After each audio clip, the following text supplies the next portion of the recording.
Hello. It's time for you to learn a little bit more about Motocross Maniacs, released by Konami for the original Game Boy. Uh, Came out in the U.S. around, let's say, 1990 or so.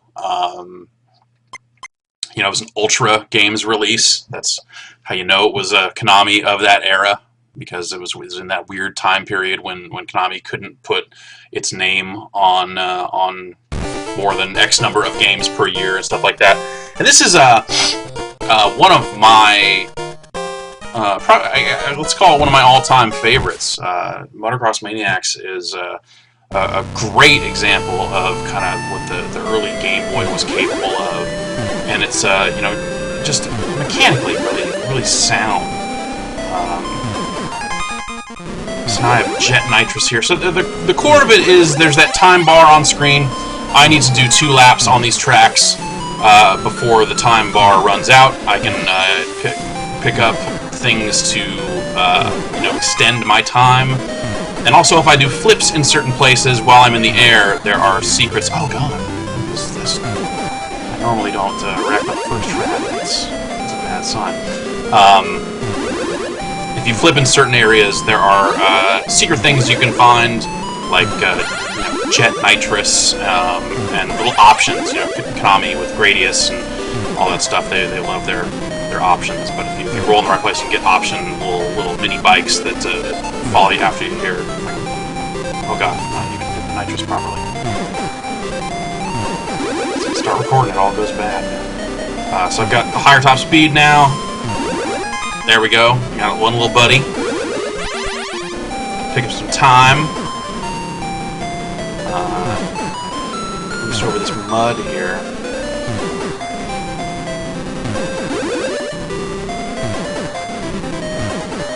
Alright.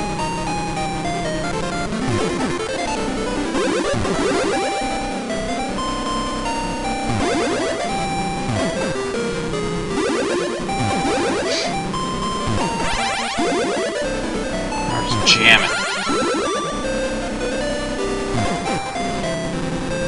So I play this game by trying to do flips anywhere I possibly can because it's fun.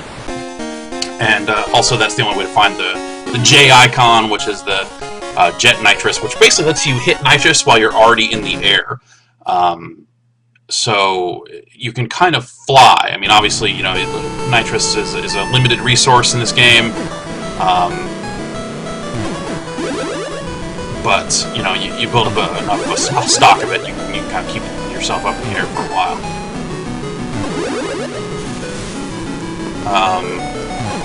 But yeah, the basics of the game are just that. They are incredibly basic. I mean, you're not really competing against other bikes. It kind of keeps qualifying time and kind of course record type stuff, but it doesn't have battery backup, so it's not like you're really getting anywhere with that. Gonna wheelie over these rocks here. Gonna wheelie to get up on the ramp. There we got a little motorcycle bro. So yeah, the controls are basically gas and nitrous, a brake.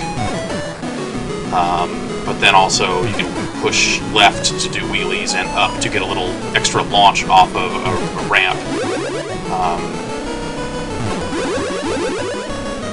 Which is key. Bust some damn air. So you can kind of see some of the roots and stuff like Excite Bike in a game like this, because it is it is very basic and kind of has that just time trial sort of motif to it. But no course editor, which oh geez, you can't land on the top of this is bad. See, now I'm in the mud down here. It's got to nitrous my way through that.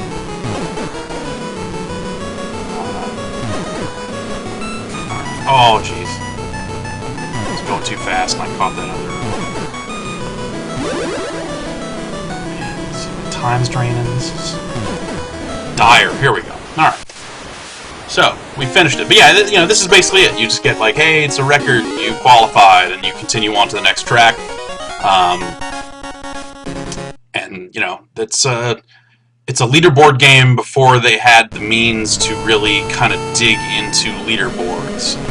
With, you know, kind of no battery backup and no, you know, online leaderboard sharing. You know, it's sort of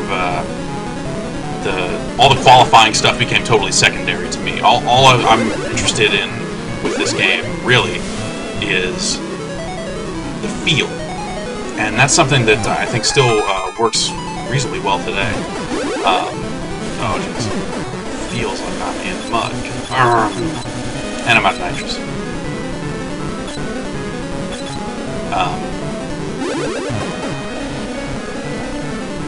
Some stuff there. Crazy course design.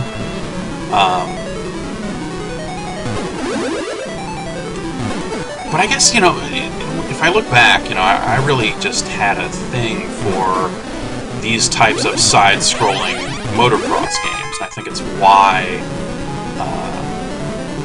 you know, stuff like Trials is so interesting, because you kind of see, not necessarily this game directly, but, you know, there have been other games in a similar style from that era. I mean, Trials really is probably just continuing stuff like Kickstart 2 for the Commodore 64, which was really basically, you know, based on Trials, kind of real life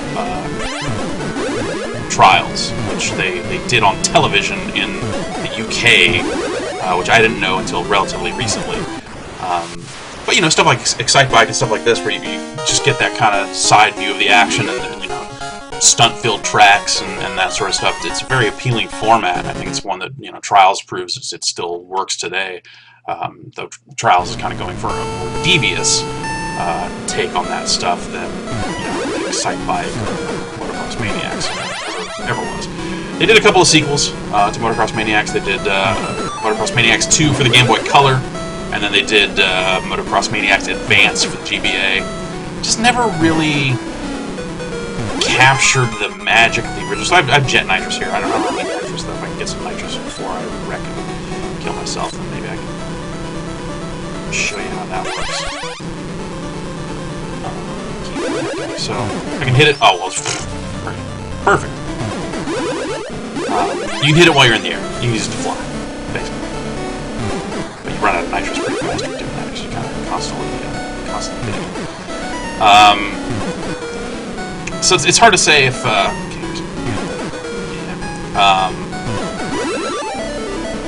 And I think gaming was maybe at a kind of a different place when the sequels to this came out. You know, they were, if I remember correctly, both fairly simple games. Which, you know, so is this, but, you know, it was a kind of a simpler time then. I think I could get away with it. Or if maybe I had just kind of moved on for a while from the basic format. Oh, jeez. Yeah, missed that. Okay.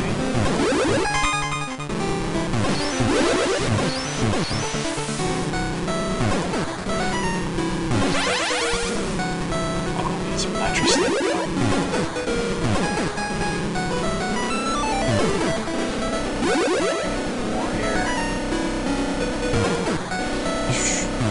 Need it there.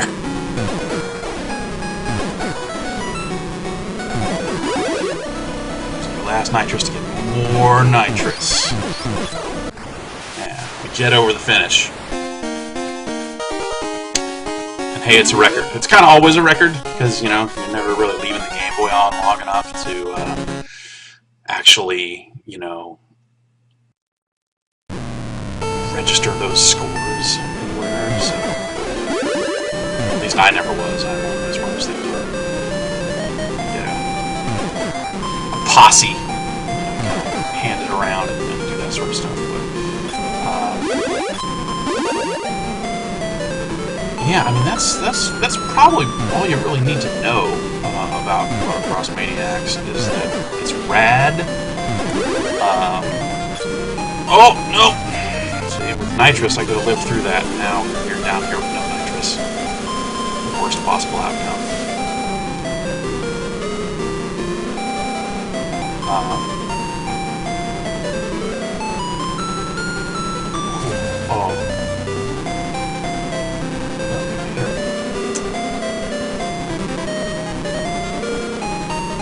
But yeah, you know, it's you know, without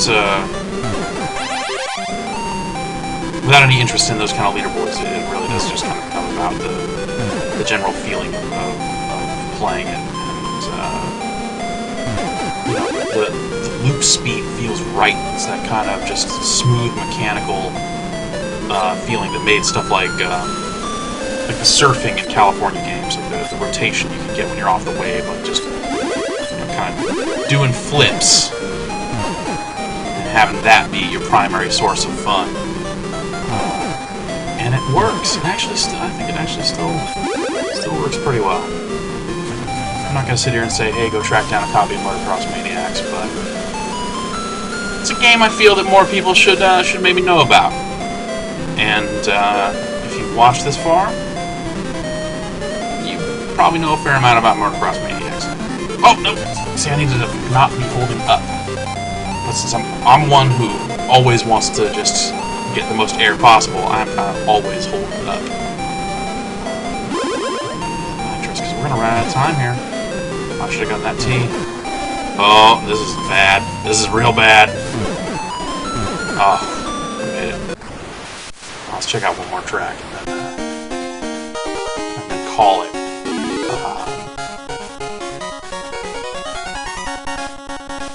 You know, I'd say that like Konami could maybe like do something else with Motocross Maniacs at this point, like bring it back or something. But like I feel like Trials is kind of scratching that itch pretty well. But it's not necessarily super stunt based if you think about it. It's, you know, it's about kind of the. I mean, again, it's another game that is very much about mechanics.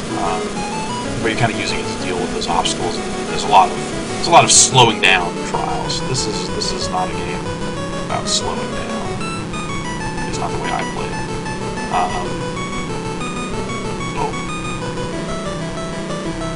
It's a long time to be riding with no boost. That's troubling. I don't know the length of this course, you guys. Alright, got the speed boost. What do we got? There we go. Oh no! Oh! That's terrible! Now I have no nitrous. There's a good little thing, go down, and then oh! And I can't make it there.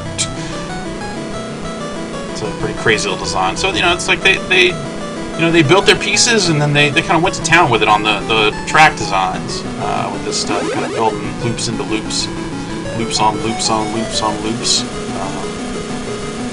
But this one, man, this is really unforgiving. You know, if you kind of screw up once in this and end up on this lower track here down in the mud, you're kind of boned.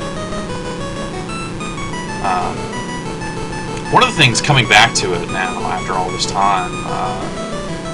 And I think that's something that kind of they got better on the original Game Boy at doing this, but it's definitely something you saw on scrolling games early on. Is just the amount of tearing on the screen.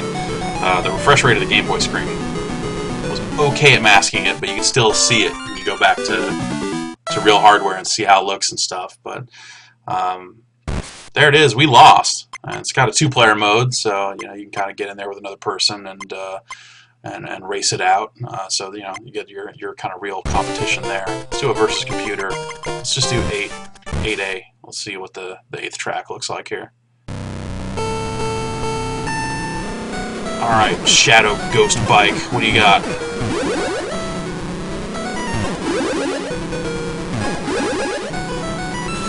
Oh no!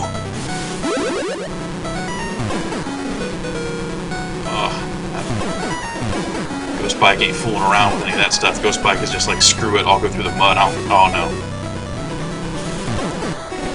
There's a lot of rocks down here. Track 8.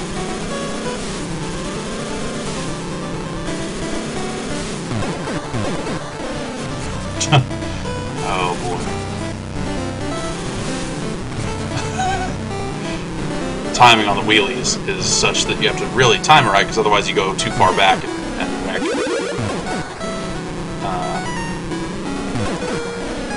So after all that fumbling, the computer is still just right here. And after one lap, we're neck and neck. Which just means that neither of us are going to actually finish the track. Because the time's going to expire.